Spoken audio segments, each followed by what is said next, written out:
味付けも何もいらなくて、こうギューって。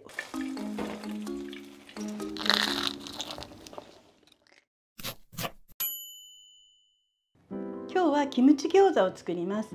豚ひき肉とキムチ、味付けも何もいらなくて、これだけで作れます。最初にキムチを細かくします。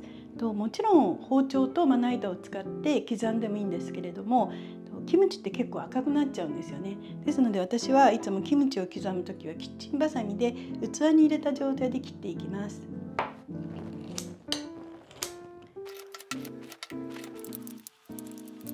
こんな感じで切れました。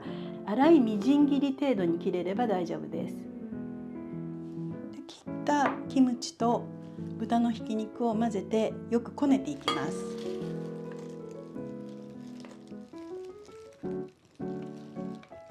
ヘラとかで混ぜてもいいんですけど、私はさっと混ぜられるように手袋をして手で混ぜちゃいます。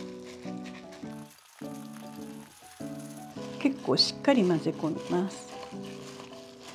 普通は餃子を作る時ってこの状態で味付けをいろいろしなきゃいけないんですけど、キムチ餃子の場合はキムチ自体に全ての味がちゃんと入っているので、混ぜるだけで大丈夫なんですよね。でよく混ざったので、これだけでもいいんですけど、私は最後にちょっと片栗粉を入れようと思います。今日はだいたい大さじ1杯ですね。でこのまま混ぜます。なんで片栗粉を入れるかっていうと、食感がちょっと滑らかになるんですね。ですので面倒だなと思う方は入れなくても大丈夫です。入れるとちょっと好みの問題なんですけど、味のまとまりが良くなるかなと思って私はいつも餃子の時は入れるようにしています。でこれで全体が混ざったので、こんな感じで出来上がりです。では餃子の皮に包んでいこうと思います。今日は20個ですね、包みますよ。で餃子の皮の周りにお水をつけて、この真ん中に餃子の具をのせるんですけど、ちょっと少ないかなっていうぐらいでいいんですね。でこういう横に長く置いてあげます。でこうやって周りを全部くっつけちゃうんですね。こんな。でこれをぐーっと引っ張ってこんな感じにできます。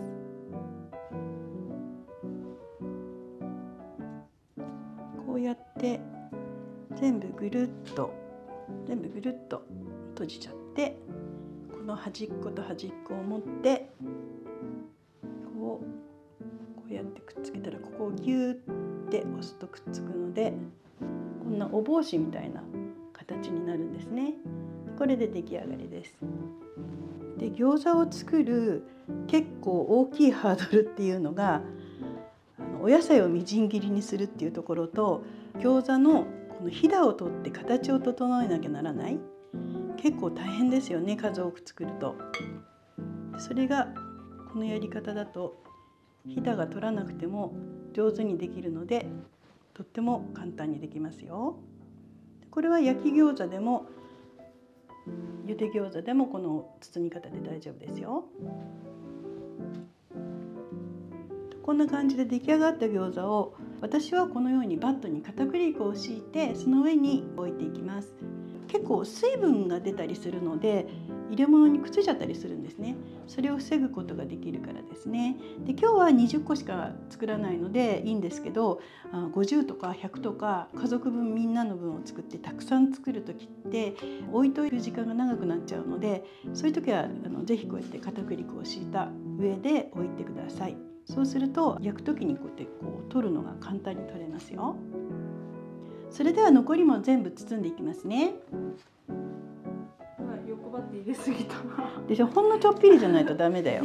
入れすぎるとこれがかなり包まる。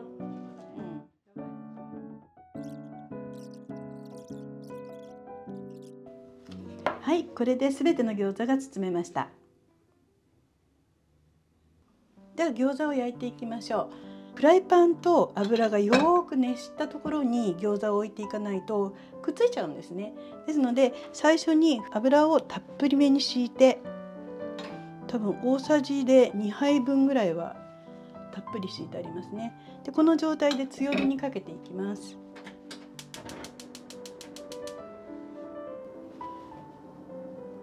フライパンも油もしっかり温まったと思います。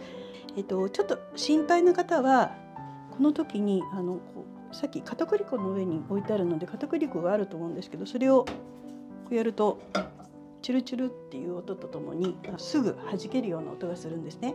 そこまでになっていればもう大丈夫です。で、このまま私置いてっちゃうことが多いんですけど、ちょっと怖いっていう方は一回火を止めてもいいですよ。でこの中に餃子をこの状態のまま並べていきますね。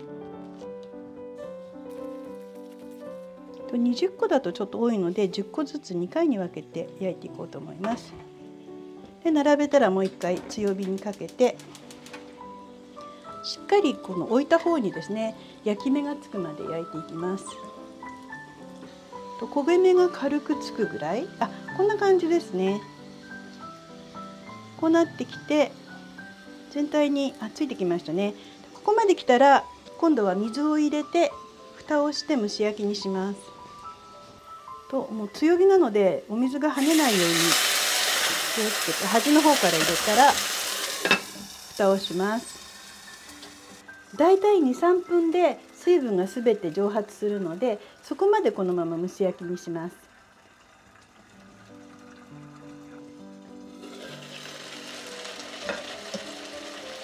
ちょうど3分経ってこんな感じですね。もうほとんど水分がなくなったので、この状態で最後にごま油をちょっとだけ回しかけますね。一回しぐらいですね。風味付けですね。これで出来上がりです。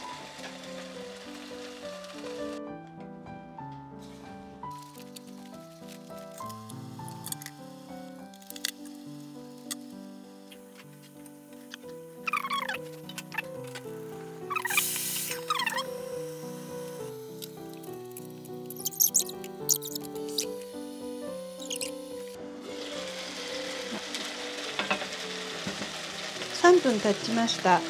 だいたいこんな感じで全体的に水分が飛んでますね。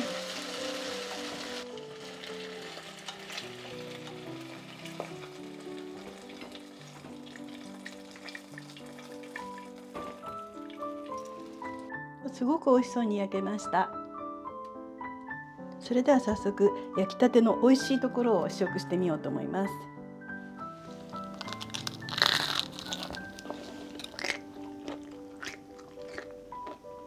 とっても美味しいですね。外側はパリッと焼けていて、全く何の味付けもしてないんだけど、もう完璧な味になってます。キムチの味とお肉の味のバランスがちょうどよくて、あと白菜とかの歯ごたえも少々あって、すごく美味しい餃子です。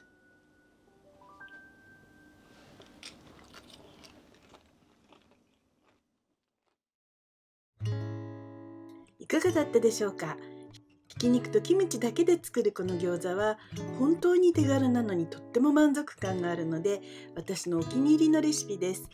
こんなに簡単なのに本当に美味しいので、ぜひ作ってみてくださいね。ちなみに今映ってるチャーハンは次回の動画で作り方をご紹介します。こちらも基本のチャーハンということでとっても簡単なのに美味しいんですよ。ぜひ楽しみにしていてくださいね。それでは今日の動画はここまでです。次回の動画もまた見てね。